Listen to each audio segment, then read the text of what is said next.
Welcome to Dronecast, rethinking public safety one drone at a time, a podcast by DroneSense. We explore real-world applications of drones in emergency response, offering a close examination of evolving trends in drone technology and its impact on public safety. I'm your host, Joe Kearns, Strategic Partnership Manager here at DroneSense. And hey, as you're listening, I'd love to hear from you. Maybe there's a story or a challenge from your own experience that resonates, or is there a topic you'd like me to cover in future episodes? Reach out to us on LinkedIn by searching for Dronecast, rethinking public safety one drone at a time, or visit dronesense.com/Dronecast to share your thoughts. Your feedback helps shape the show, and you might just inspire our next episode.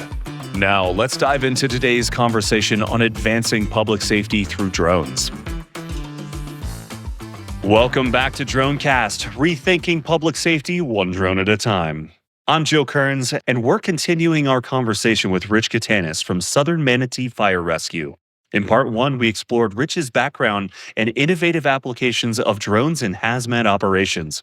In part two, we'll discuss the changing landscape of drone legislation, particularly in Florida, and explore Rich's vision for the future of robotics in public safety. You've been sharing a lot of knowledge on YouTube, and we're starting to see more and more public safety practitioners use social media in beneficial ways. How do you get started doing that, and what have you learned because of it? So yeah, YouTube has been a pretty interesting path for us. In the beginning, it was just we actually did a video. We entered a contest, Safe and Sound Challenge, what they call it. And so they wanted fire departments to submit videos, lip dub videos. Everyone's got to start somewhere, Rich. It's okay. Yeah. And well, we actually did really well. We came down to us and another agency, but yeah, everybody got to vote on it. Well, we did this whole video. We're dancing and, lip singing. And that kind of caught our attention too, or at least it caught my attention. Like, man, there's people out there that actually are watching this stuff. So I started using YouTube to put our training videos on. So when we would do a training, we'd record it and then we'd share with the other guys in the department, like, hey, here's the training we did yesterday, forcible entry, whatever kind of, dragging clotheslines, advancing, whatever. And then we put it on YouTube, and then guys could watch it and learn how to do that, how to fold a high-rise pack, how to properly fold one, right? You do a video on it, everybody can go in there and watch it. So that was the early side of YouTube for us. When we started doing the drone piece, it actually changed, I think, a lot, because we started getting folks reaching out from all over, the planet, for example, for that matter, I should say.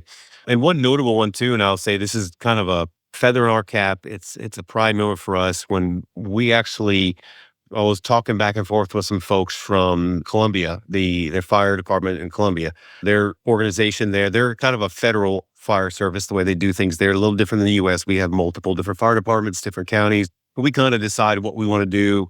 We want to have hazmat. We want to have high angle rescue. We kind of build our own teams. Over there, it's a little different. It's got to be a directive, comes down from the federal level. And so when they allow an agency to become a high angle rescue team, for example, then all the departments have the ability to start building those teams out.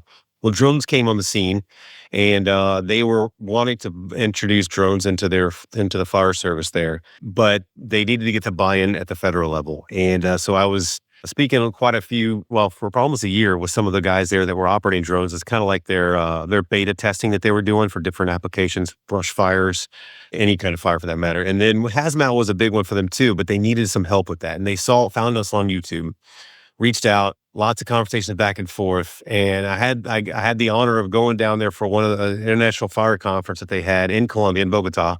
And during that conference, I spoke about Southern Manatee and our hazmat program, and the folks from the federal level came down and they signed into law the ability for the fire agencies to start operating drones.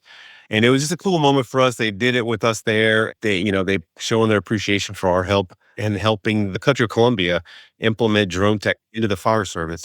So you're saying it started with lip syncing and now it moved all the way to signing into law in Colombia.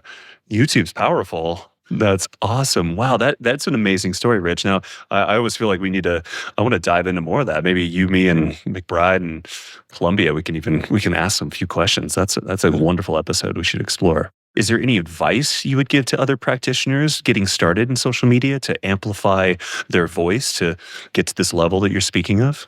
Yeah, social media has been a bit of a game changer too, I think, for getting visibility of what we do.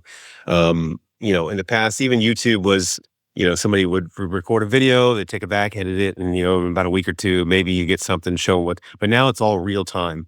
I think there used to be a time where it was like seen and unheard. You do the job, you don't go make waves. It's you know what you're out there to do a job. They'll try to showboat everything, but I think nowadays social media is everywhere. Matter of fact, every scene I'm on now, I feel like somebody's always recording because it's going to end up on Twitter, it's going to Instagram, something like that. So we always have to be careful about what we do and how we act on scenes. But from our perspective, being able to share that stuff, I've realized that it not only does it help us look more professional, it shows what our capabilities are, and our constituents actually love it. I hear all the time. They're like, every time we do an open house, everybody wants to come see the drone. They want to go and watch that.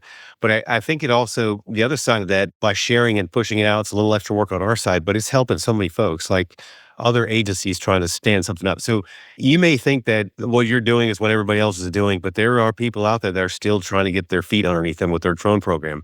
And there's so many good resources out there to pull from, so many agencies now that are operating unmanned systems. And all of us are always willing to help out. I get calls all the time from folks. I had some folks from Alaska just call, from California. Literally this last week, trying to stand something up. And they're like, hey, saw what you guys are doing. We kind of want to do that. Do you guys have your policy? Can we take a look at your policy? What equipment are you using? How are you doing air mining? They want to know that. So you know what? We always are willing to share that and do whatever we can to help the next guy, because they can do the same thing once they stand up their program. Like FDNY, I got some great friends out at FDNY. They have FDNY Robotics now, right? And I remember a few years ago talking with those guys, it was all they could do to fly the first drone.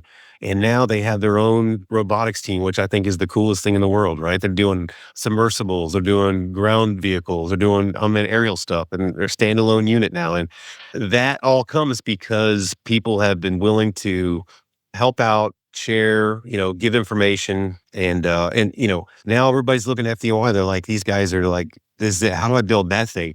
And they're constantly, I talk to those guys, people are always calling them, asking them how to develop what they've got to. So it's public safety, but everybody shares and helps each other out so they can build their own version of what you have. Community, community, community, right? That's amazing.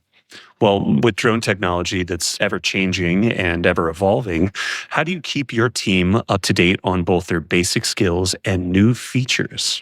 So yeah, it's a good one because the drone tech, as you mentioned earlier, is changing every minute. Like every 6 months, one drone's still obsolete that you have in the fleet. So yeah, I don't say obsolete. The tech is what's changing. The equipment's still good. You just got to keep evolving.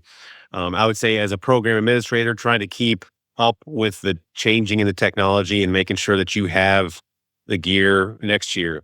So public safety's it's different than most places. We have to budget, right? We start our budgets beginning of the year to get purchased in June, whether it makes some budget or not in June, to be able to purchase the next year. It's like we're always a year behind on how we can purchase equipment.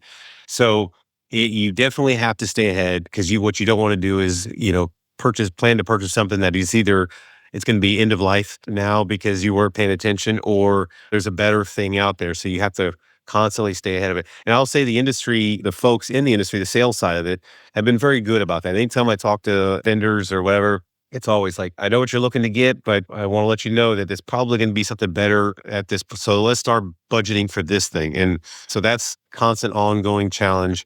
The technology too, everything is updated constantly. You get new, features pushed through your software that you have.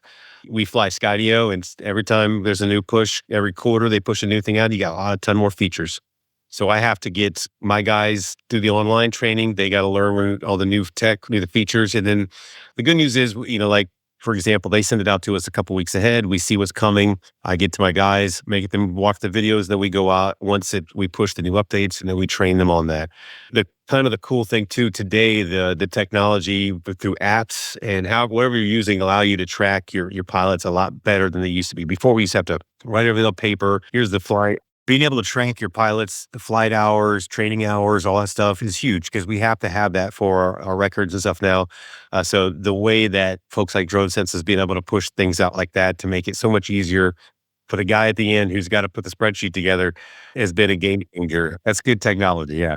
I entered the drone space when we were using spreadsheets and notepads, and now it's like so automated and so simple, and just it just comes together and it's very scalable, and that's an amazing thing. There's a lot of discussion right now about policy and legislation in the era these days around hardware and countries of origin, that kind of concern and such. Have you been following along with that debate, and what's your perspective on the evolving legislation?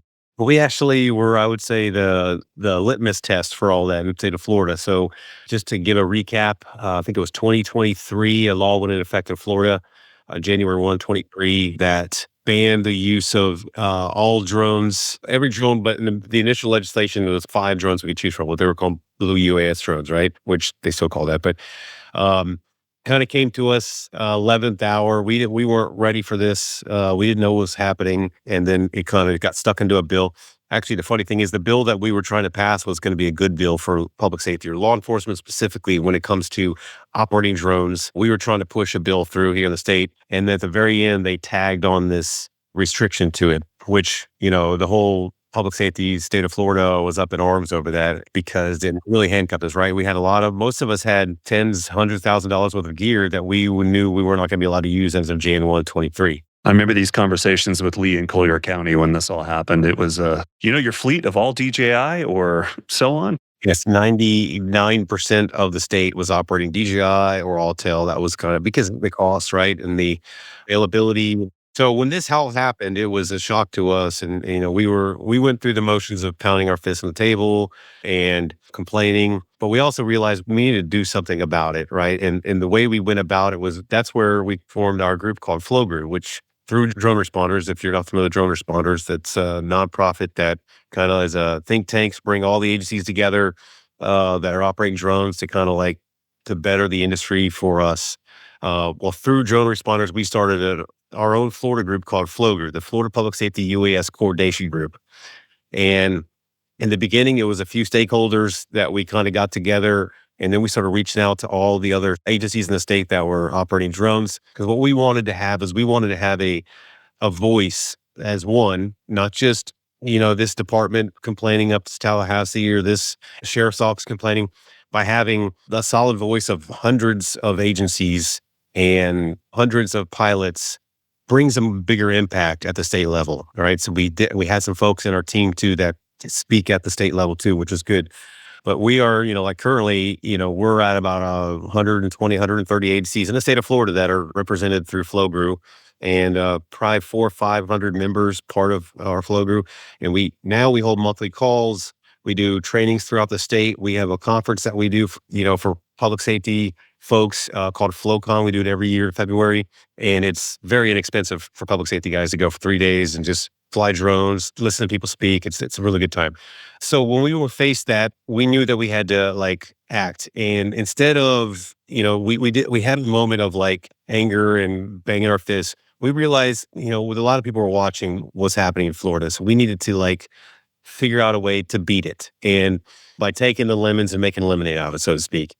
So our team has been really good at forcing the conversation to where the first thing we did is we're able to at the state level to change the legislation a little bit to be more useful for what we're trying to do, as opposed to saying, hey, you can only use these 5 drones, which was very challenging at the time, to now it's hey, the drone just needs to meet these certain security requirements. And that opened the door up for us to be able to explore lots and lots more options. Now, granted, we still have the drone can't be manufactured in a foreign country of concern, and your obvious China, Russia. But we realize, hey, you know what? They're listening to us. They want to work with us. So we've been able to have that voice now to kind of guide future legislation. And now when things are coming down, people are wanting to know what we think instead of just passing a law based on fears up in Tallahassee or even in DC. Now a lot of our constituents or a lot of the, congressmen and the state senators are reaching out to our team to say, hey, what do you guys think? How can we make this work for you guys, right? In my cohort, Sergeant Robert Giller, the Florida Highway Patrol, he's actually probably the lead, especially when it comes up to the Tallahassee side. He's a killer. I should get him on one of your podcasts. You'd have a blast. He's a funny guy. He's the law enforcement side of the group. I kind of like help handle the fire side, and we have a team of a fellowship of the ring, so to speak, of guys around us that are we're always working to try to like better the things that we have here going here in state. And so I always just like to say that I feel like we've championed the way to navigate through these challenges, and we get reached out to by agencies all over the different states all the time. Like, hey, this legislation's coming here. What do you think? What do you think?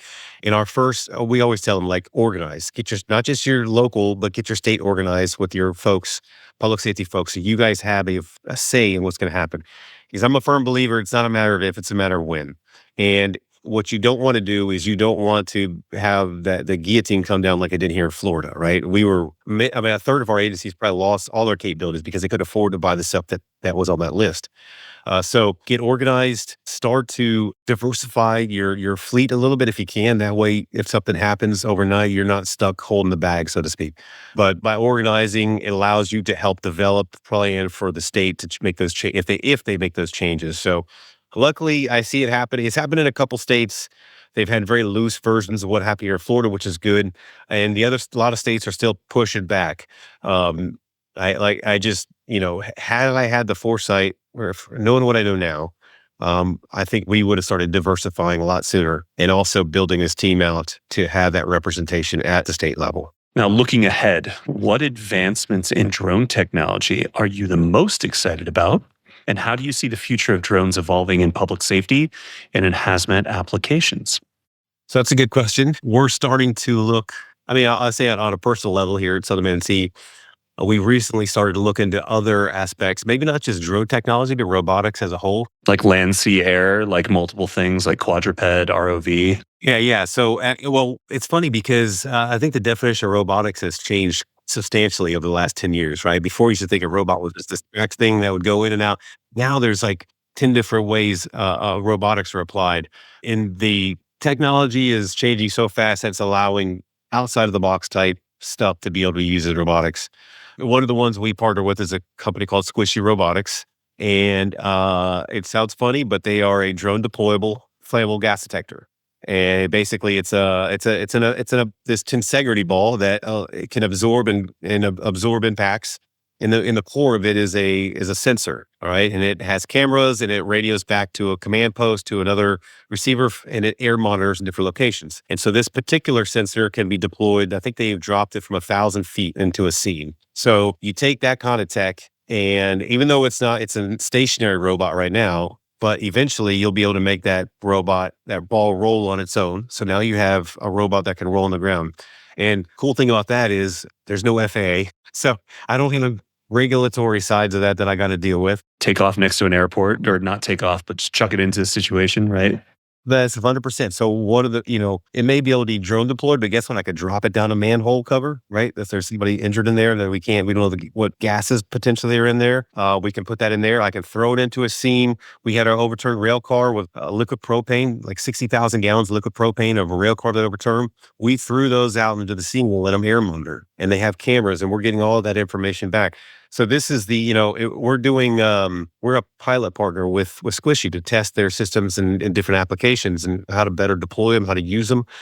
But this is just the beginning of this tech for them, right? They want to make this thing a more mobilized kind of systems or robot, right? We're also looking at UGVs, like a RC style, putting payloads, carrying a sensor array on there. Again, takes the FAA out of it. And I'm not trying to say there's any bad with the FAA. No, not at all. But I mean, it's to get the job done and to use the right tool, and how tools are evolving so quickly, and especially robotics. Yeah. And one of the things we do is it's still using drone, but you can put the drone on the robot. You can put the drone on the RC car, strap it on there. Now you have thermal.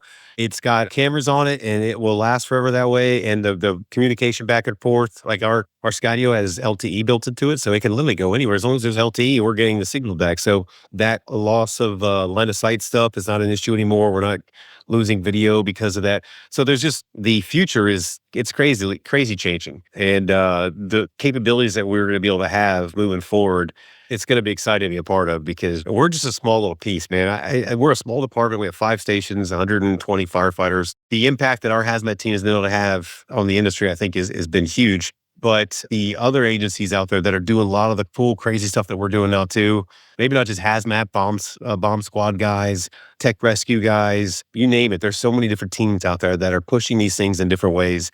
And all that's doing is like begging for somebody to develop the next best thing to fix that problem, right? And it may not be a drone, but it may be a drone company that develops something that can check that box or fix that problem for you. No, that's great insight, Rich. Appreciate that. Now, Rich, for those looking to follow in your footsteps and integrate drone technology into public safety, what advice would you give? Are there any resources or steps you'd recommend for them to start with? Today, I think it's a lot easier because there's so much information out there. There's so many people that have shared their journey. So public safety agencies getting into the game now are at an advantage. The FAA has made it a lot easier for us to operate through Part 107, through Lance, through the SGI. All that makes my life so much easier. And as a pilot trying to operate, my suggestion would be to one, like I mentioned, drone responders before. I think that's a great resource. There's so many folks on that list of agencies that you can reach out to. There's a ton of people that are willing to help you along with the journey. Obviously, social media, we talked about that. There's some good Facebook channels, on LinkedIn, Instagram. There's a lot of good folks that have a ton of knowledge. They're all willing to share their stuff on all the social media platforms, and I guarantee you they're willing to share with you if, on your personal path, what you're trying to accomplish. So there's no reason to rebuild the wheel. Somebody's built it, and you just got to find that person and reach out to them, and it'll save you a lot of heartache. Even when we started in 2015, there was already folks that had policies out there, and I grabbed probably 3 or 4 policies from different fire departments. Matter of fact, Coit was, you mentioned Coit earlier. Those guys were early adopters too, and I want to say I reached out to him early too to kind of get some information from him and what they were doing. So there was a couple agencies out there that I was able to pull from and to help stand up what we were doing. And now there's just 10 times as many as there were then. So we definitely reach out. And, fire service as a whole has been the hardest to get drones units stood up in, right? Law enforcement's been blazing the trail here. I'd say 2/3 of the agencies operating drones are law enforcement. Fire is a little bit of a challenge. The way we get our funding is different than law enforcement, and we don't have the revenue streams to pull from that law enforcement does. So we have to, and plus we have a hard time plugging it into operations, right? And most departments don't want to take an operation guy, a firefighter, out of the fire scene to be able to fly a drone. They're like, I need that guy to be a firefighter on the scene. So plugging that in to the way firefighters operate is the other challenge. You don't put a captain or a lieutenant on a drone because he's going to be doing command stuff. That's his role. He doesn't have time to be flying a drone. So the niche groups, the hazmat teams, your rescue teams, your tech rescue teams, whoever you can throw that drone team under, that you can make them deployable or more easily deployed and still not pull away from your operations is the key. So when I'm talking to fire agencies, that's the biggest challenge. They're like, hey, how do we deploy it? Where do we put the equipment? Who's in charge of it? Who's going to be flying it? So you have to kind of weed through their response and the way they respond to make sure the drone gets used like it should be used, but you're also not taking away from operations. The worst thing you could do is put a drone on a truck and then nobody flies it, nobody checks it, and when you need it, it's not ready. The batteries are dead. It needs an update. Then the administration is like, why do we even have this thing? It doesn't even work when we need it. So finding the right place to put it, having the right people in charge. And guys operating drones are a different breed. They're not your normal individual. So you got to find those folks too in your agency that are sold out to it. It can't just be like you mentioned axes on the truck. It's somebody who's like just dedicated to the industry and the how it's evolving.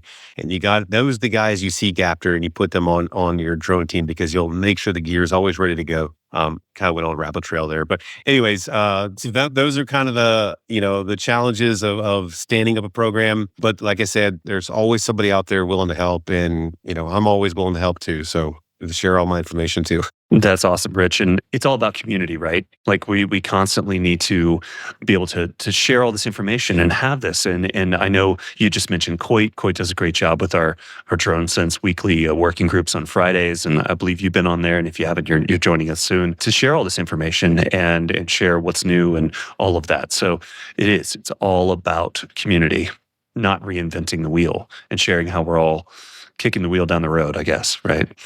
That's all the questions I have for you today. So it's time to pass the mic back to you for your shameless plug and talk about anything that you're excited about or you're currently working on, or talk more about the YouTube channel. And then just let the listeners know how they can reach out to you and connect if they'd like to engage more. Thanks, Joe, for having me on. This has been great. We already talked about the YouTube channel, and I think that's our biggest mode of outreach to folks. My department, my email, which is rgatanis@smfr.com. Maybe we can post that somewhere. Always willing to talk to folks, anybody who needs some help, whether it's just standing up a program or getting the weeds with hazmat. And I have these discussions all the time with folks too. So there's a lot of cool stuff. If you're in Florida and you're an agency, matter of fact, actually even outside agencies, and our FlowCon event coming up next February, which is the Florida UAS conference at SunTrax in Lakeland, if you're familiar with Lakeland. 3 days, it's like $200 per person. We feed you breakfast and lunch. We have a big party on one of the nights, and it is all day. It's a beautiful facility. We have FAA there. We had, folks from all over the country speaking, and then we have nothing but flying all day in different areas, whether it's search and rescue, hazmat, crash reconstruction, interior operations. We got all kinds of different training, and some of the smartest guys in the world putting these training courses on for public safety folks. And then all the vendors you can imagine will be there too. So that would be my shameless plug. It's a great time in networking. I think we maxed out last year around 300, and we're going to try to open up some other buildings to get closer to 350 maybe this year. But it's a huge opportunity to meet and greet.